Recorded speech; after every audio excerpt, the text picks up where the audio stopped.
I'm here with Ashten Prechtel, and you're currently in Hungary, right? But earlier this year, even in like late July, early August, you were in Australia. So, and now you're on like a different side of the continent, Jesus, different side of the world, of the globe, playing ball. So, are you tired?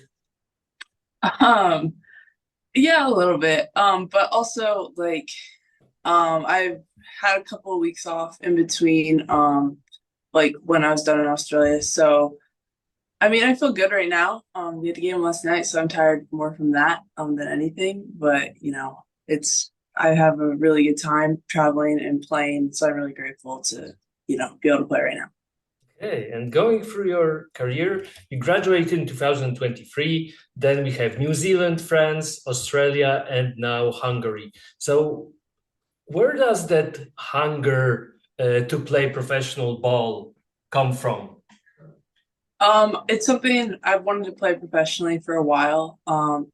And so I think my first experience in New Zealand was I had a great time and I knew like that's what I wanted to like keep doing. And so I haven't been ready to take an off season yet. So I've just been playing back to back. And yeah, I want to keep doing it. I love being able to travel and just experience different cultures and explore the world. And so I want to, keep doing it as long as I can. Okay, and with your dad being a rower and your mom a volleyball player, was there ever a chance for you to become anything other than a professional athlete? Um, I mean, they definitely gave me a lot of opportunities to get to where I'm at today. And so, yeah, the fact that they played sports definitely helped. I used to make my dad rebound for me every day at the gym or after practices and stuff.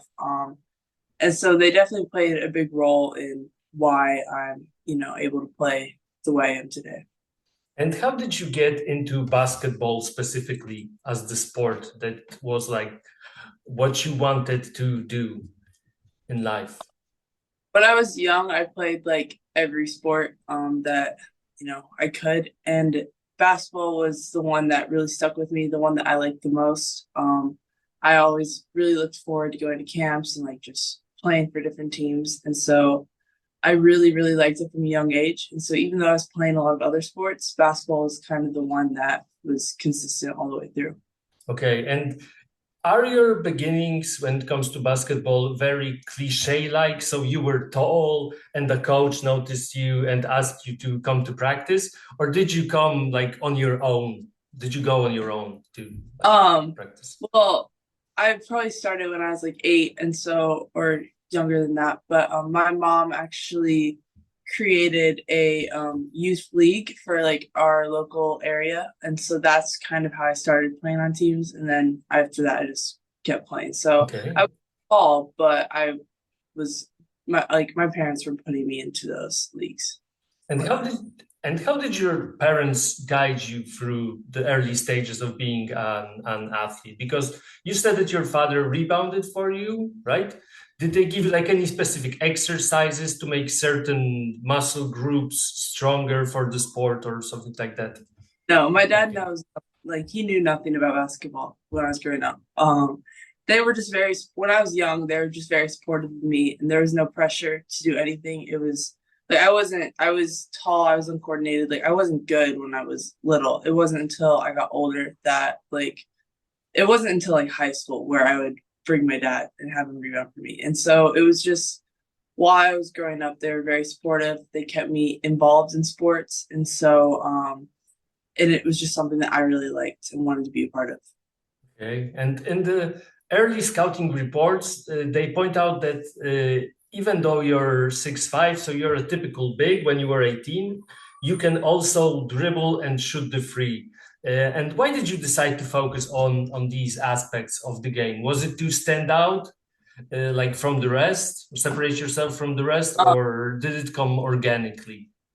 I would say it was mostly from the fact that I didn't like when coaches would see that I was tall and only let me play the post.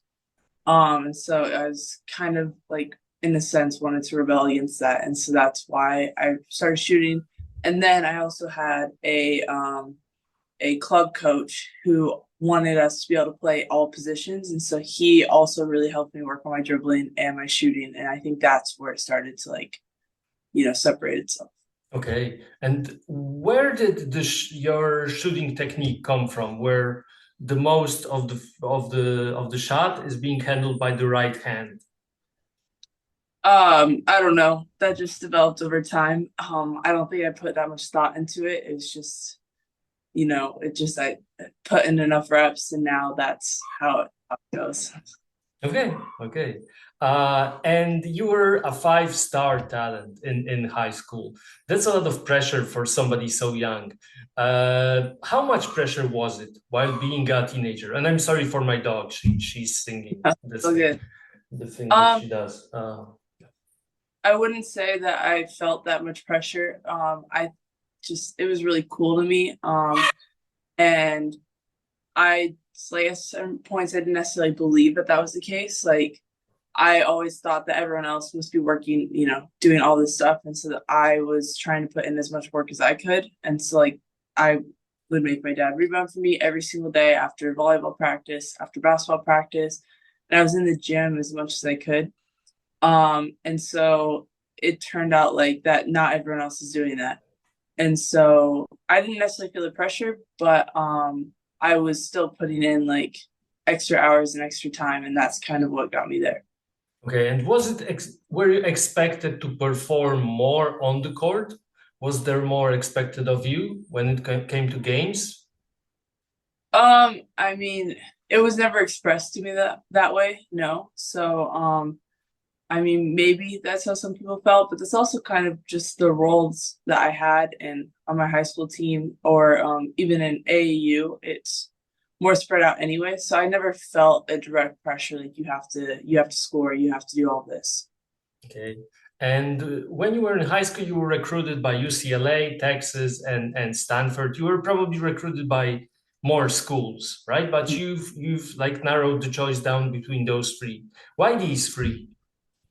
Yeah, those well, I don't know, those ended up being my top three, and the recruiting process is super long and it covered a lot of time, and it was just kind of one of those things as I was narrowing down schools.